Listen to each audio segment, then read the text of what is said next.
Welcome to week 2. So in week 2, we're going to be learning how to evaluate sources. And when I say evaluate sources, I mean website sources versus journal sources. So before we get into evaluating sources, let's look at a few key points. So as a researcher, there are 4 things that we really need to consider. When we're researching something, or even when we're reading a paper, we want to make sure that we are objective. And when I say objective, I mean we want to avoid any bias. So let me explain this with an example. Let's say Georgian College came to me and asked me to do a study or do research on what students think about Georgian College. Okay, so again, Georgian College came to me and asked me to do a study on what students or how students feel about Georgian College. So as a researcher, knowing that I'm employed by Georgian College and knowing that I'm going to be giving my report to Georgian College to read, I may be inclined to conclude in my paper that all students like Georgian College. Because in my mind, I would be thinking Georgian College is paying me to do this research. I want to please them. And for me to please them, I'm going to make sure that I come up with a great research paper, and I will conclude that Georgian College is well liked by all students. Now that is something called sponsor bias. That is bad, because if you tell me that you don't like Georgian College, I will twist your words, and in my research paper, I will say that you like Georgian College, not that you don't like Georgian College. And so that is something to be careful of, because some researchers may do something called sponsor bias, where a researcher has come to someone, or let's just say Crest has come to you, for example, and asked you to do a research on how effective Crest toothpaste is. Now you may feel, or I may feel, if this will happen to me, I may feel that I want to make Crest look good. Crest is paying me to do this. I'm going to make sure that Crest toothpaste works. And when I publish it, I want to make sure that it says that Crest toothpaste is effective, because I want Crest to pay me and because I want to look good for Crest, so that maybe I can get another opportunity with them, another opportunity to do research with them. So sponsor bias is really, really important. We want to make sure that when we do research, we avoid any bias. We don't want to be influenced by what the sponsor is telling us to do. Again, going back to the topic about me interviewing you guys for what you think of Georgian College. Let's just say I do an interview with you and I ask you what you think of Georgian College, and let's just say hypothetically most of you have good things to say, but maybe there are several who don't have so many good things to say. So let's just say you told me a negative incident that you had. So I, as an interviewer, I respond back to you and I say, I do understand that you had this negative incident, but overall, I'm sure you feel that Georgian College is a great institution. I'm sure you feel very supported. Isn't that correct? Look at the way I worded that. I worded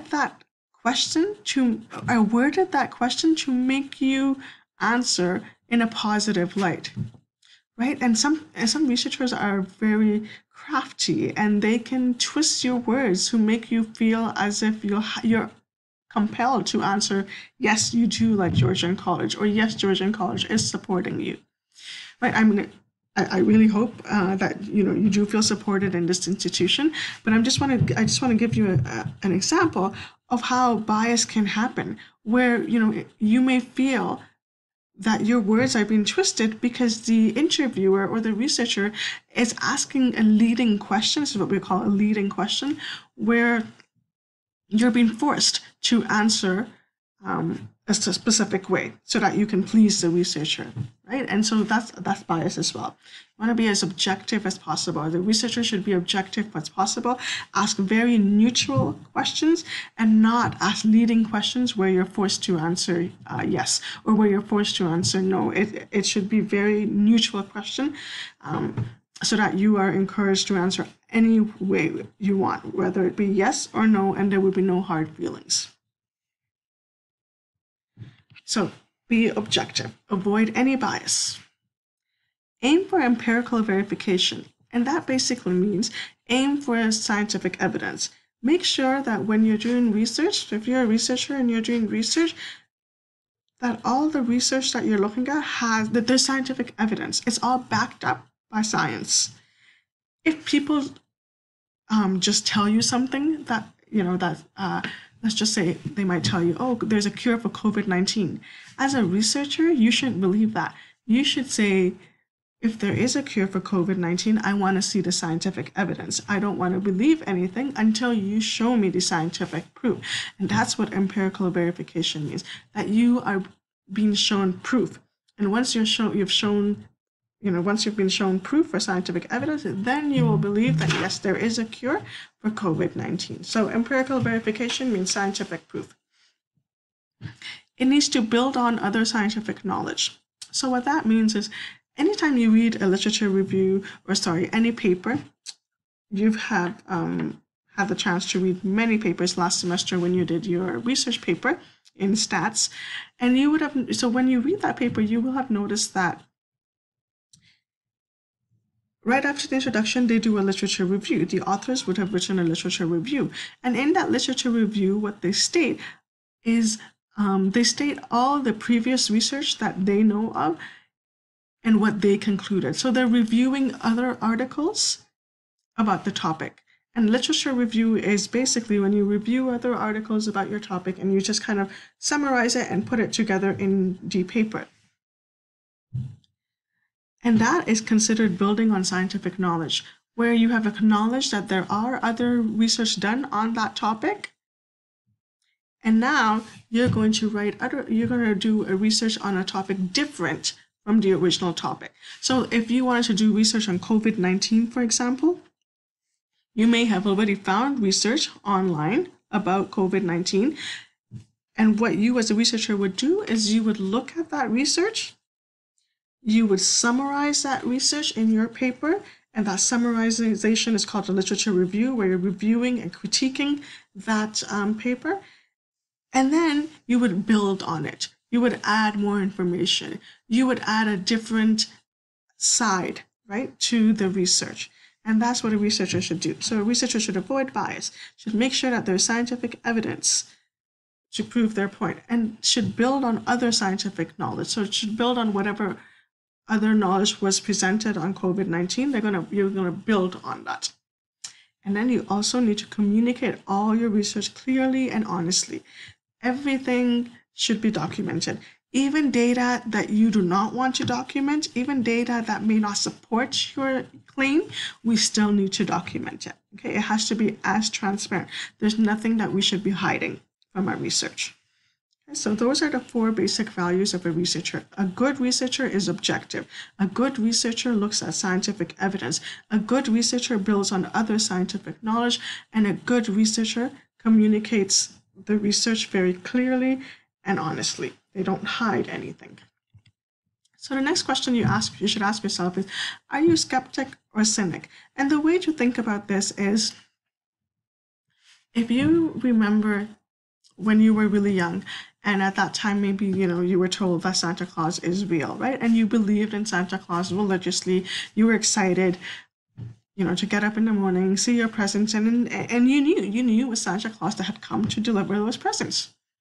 Let's just say one day you went to school, and when you went to school, a friend told you that Santa Claus is not real.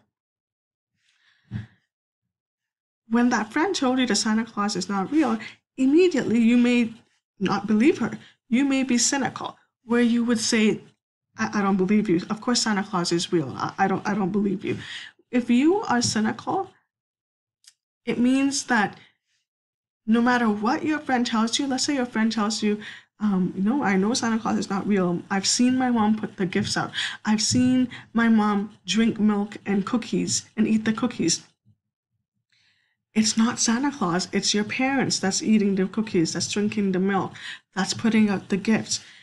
As a cynical person, as someone who's cynical, you refuse to believe anything. But as a skeptical person, so if you're skeptical, now you have doubts in your mind. Now you'll go home and you'll ask your parents, Mom, Dad, is that true? I heard Santa Claus is not real. Is that true? You may go to your older sibling and ask them, is that true that Santa Claus is not real? As a skeptical person, you would say, in the back of your mind, you would say, okay, Santa Claus may not be real, but I won't believe it until I see proof. And once I receive proof, then I will change my mind and I will say, yes, that's true, Santa Claus is not real. So again, a skeptical person is a person who wants evidence to show that something exists, who wants evidence to show that Santa Claus, for example, does not exist. I want to see evidence to show that Santa Claus does not exist. Whereas a cynical person will refuse any evidence. No matter how much you persuade that person that Santa Claus is not real, that person will refuse to believe you, will refuse to see the evidence. Okay, so we as researchers or we as health professionals want to make sure that anything that we receive, anything that we read, we need to be skeptical. We need to be skeptical because we shouldn't believe everything. We need to make sure that there's evidence before we go ahead and believe what we're reading. Okay, so we need to make sure that whatever we're reading, whatever we're hearing, there has to be evidence to support it. We can't just believe anything we want. So because we're on that topic, I just want to review what you need to do for this week. So there is a discussion board activity where you have a choice of choosing 2 articles. So you could choose an article on COVID-19, or you could choose to compare an article on flossing, or you could choose to compare any article of your own. And what you're asked to do is to read the article and then answer these questions. So if you choose to do this one, you would read both. You would read the website article and the journal article, and you would answer these questions. You would first check for signs of bias. So does the author or publisher endorse or support any views that could affect objectivity? So were they sponsored to write this paper? Because if they were sponsored, if they were paid to write this, then maybe there could be bias. So see if there's any signs of bias. Assessing an argument. What was the author's claim? What was the author trying to prove in that in the website article and in the journal article? What is it that they were trying to prove? And then how did they prove it? Did they prove it by just having one person quote something? So one person's quote, or did they have data? Did they have tables? Did they have graphs? Did they have numbers? What did they have to prove their point? Evaluating web sources. So some of the articles we read may not have an author, but some of them may. So did your document that you read or did the website that you read, does it have an author? And if there is an author, are there qualifications listed? And that's really important because you can't just have anyone with no qualifications come out and say, oh, COVID-19, I found a cure for COVID-19. And then when you look at their qualifications, they're not even a doctor or a researcher. We have to make sure that they are qualified so that they can make those claims. Currency is very important. When you look at the year that the article was published, you want to make sure that it's recent, especially within the last 5 years. If it's a really old article, maybe 20 years, then it's not so credible, right? So the more current the article, the more credible it is. And lastly, and this is actually probably the most interesting part, is what is your opinion of the article? We now know that we have to be skeptical. We can't believe anything we read. So what is your opinion of the article in the website and also in the journal? So answer both. And then how do you think the public would perceive this? So we know that we shouldn't believe everything, but how do you think the public would perceive that article? So I look forward to reading your responses. on how you compare and contrast the website article to the journal article. And if there are any questions that you have about any of this, please don't hesitate to reach out to me. Thank you.